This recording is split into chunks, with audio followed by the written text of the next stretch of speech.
Hello বন্ধুরা, তোমরা সকলে কেমন আছো? আজ বৃহস্পতিবার আর এখন সকাল 8:30 বাজে। আমি সকালের টুকিটাকি বাসি কাজ সেরে সকালের জলখাবার কমপ্লিট করে কাচাকাচি করতে চলে এসেছি। আগের দিনই ঠিক করে রেখেছিলাম আজকে শাশুড়ি মায়ের কম্বলগুলো কাচবো। সবসময় শুয়ে বসে থাকেন তো, তাই ওনার বিছানাপত্র মাঝে মাঝে ভালো করে কেচে দিতে হয়।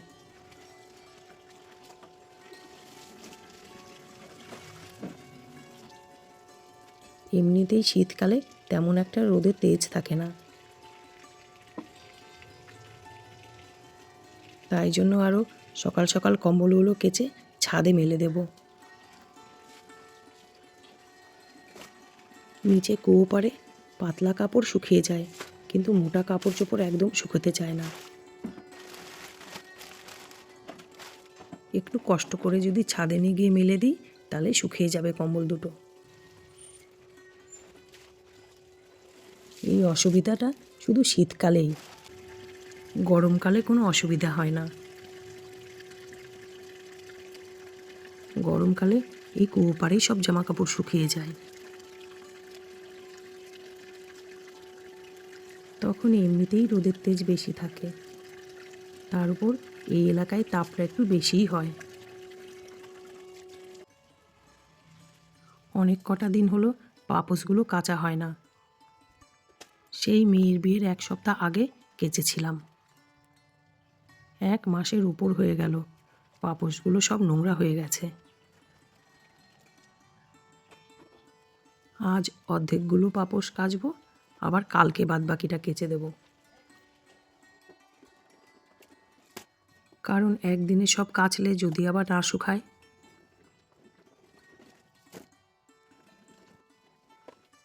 আমি প্রতি মাসে একবার করে পাপোশ, সোফার কভার সব কিছু কেচে দিই। আগে আমি খুব ঘন ঘন কাচতাম, যেমন ঘরের পর্দা, সোফার কভার, বিছানার চাদর, পাপোশ। তাতে কি হতো, আমার জিনিসপত্র না খুব তাড়াতাড়ি নষ্ট হয়ে যেত।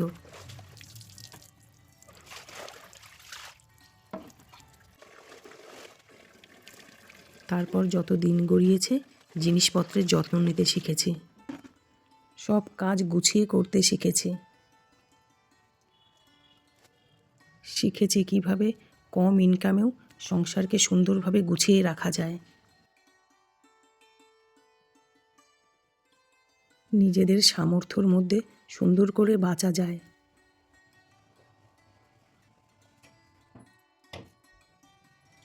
আমার শ্বশুরমশাই, শাশুড়ি মা, বর কত কষ্ট করে সব কিছু করেছে। আমি খুব ছোটবেলায় এই সংসারটাকে নিজের করে পেয়েছি।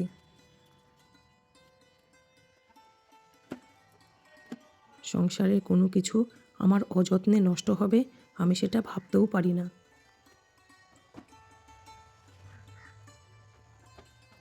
আমার সংসার, আমার ঘরের মানুষগুলোর ক্ষতি হবে, সেই সব ঘটনা থেকে আমি হাজার হস্ত দূরে থাকি।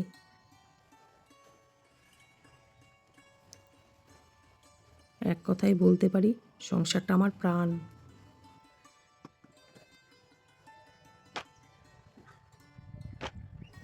একটু দেরি করে রোদ উঠল, কিন্তু ভালোই রোদ উঠেছে। এখন মনে হচ্ছে সব কটা পাপোশ কেচে দিলেই হতো।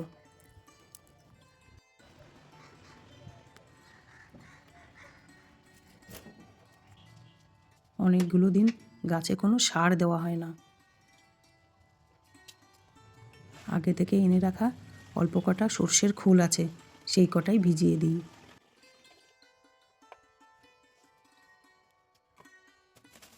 এই কটা খোলে সব গাছ তো হবে না, তবে নিচের টবগুলোতে হয়ে যাবে।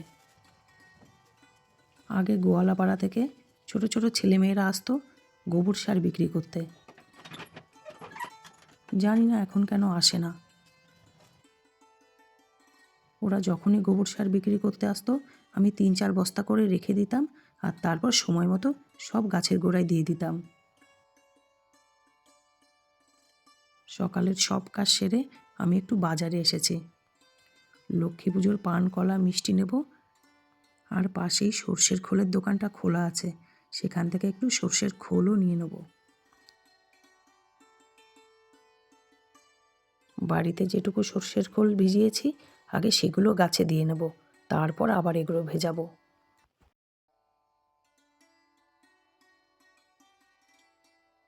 গাছ আমার খুব ভাল লাগে, কিন্তু কি বলতো, একা হাতে না পেরে উঠি না।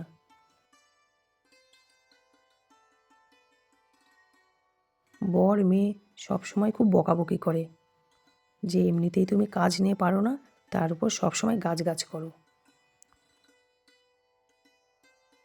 সকাল থেকে কাজ কর্ম, বাজার যাওয়া, অনেক কিছু হলো, এবার খেতে হবে। বরকে টিফিনে ঝরঝরে ম্যাগি আর ডিম সিদ্ধ করে দিয়েছিলাম, কিন্তু আমি আজকে তো এই ম্যাগি ডিম সিদ্ধ খাবো না, আমি আজকে পিঠে খাবো। কালকে বানিয়েছিলাম পিঠে, সেই পিঠেই আমি আজকে সকালে খেলাম। বর সকালে পিঠে খায় না, ও সবসময় সব খাবার খায় না।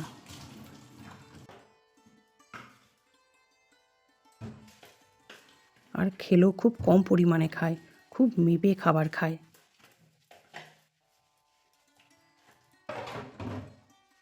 আমি মেয়ে দুজনেই মাঝে মাঝেই জিজ্ঞেস করি, তোমার খিদে পায় না? তোমার পেটে খিদে থাকে না?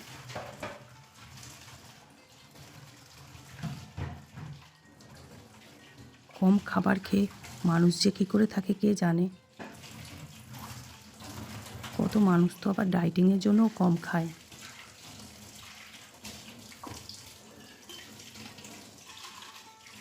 আমি আর আমার মেয়ে ওসবের মধ্যে নেই। আমরা খেতে খুব ভালোবাসি, আর বর নিজে না খেলেও প্রচুর আমাদেরকে খাওয়ায়।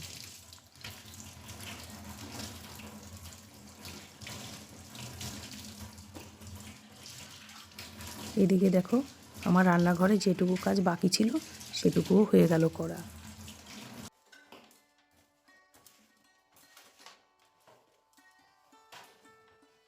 জলের বোতলগুলোতে জল ভরা ছিল না, দেখলাম এই সুযোগ, জল যখন ভরবই তাহলে বোতলগুলো ধুয়ে জল ভরি।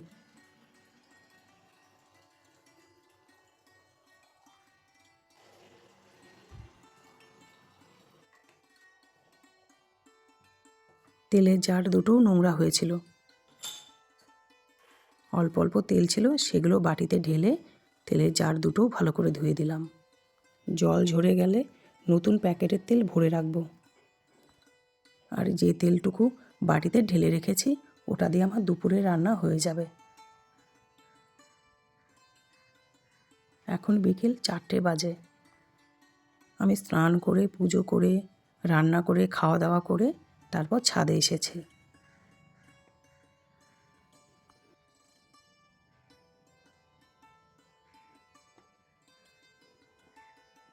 ছাদে টানা রোদ ছিল, পাপোশগুলোও শুকিয়ে গেছে, আর জানো তো কম্বল দুটোও শুকিয়ে গেছে।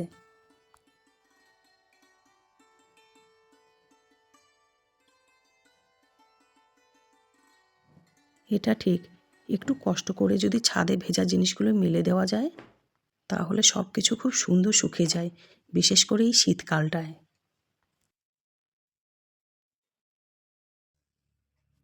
বালতি করে 3 তলায় টেনে নিয়ে যেতে হয় তো, ওটাই একটু কষ্টকর। আবার দেখা হবে পরের ব্লগে। সকলে ভালো থাকবে, সুস্থ থাকবে, আর সব সময় হাসি খুশি থাকবে। বাই।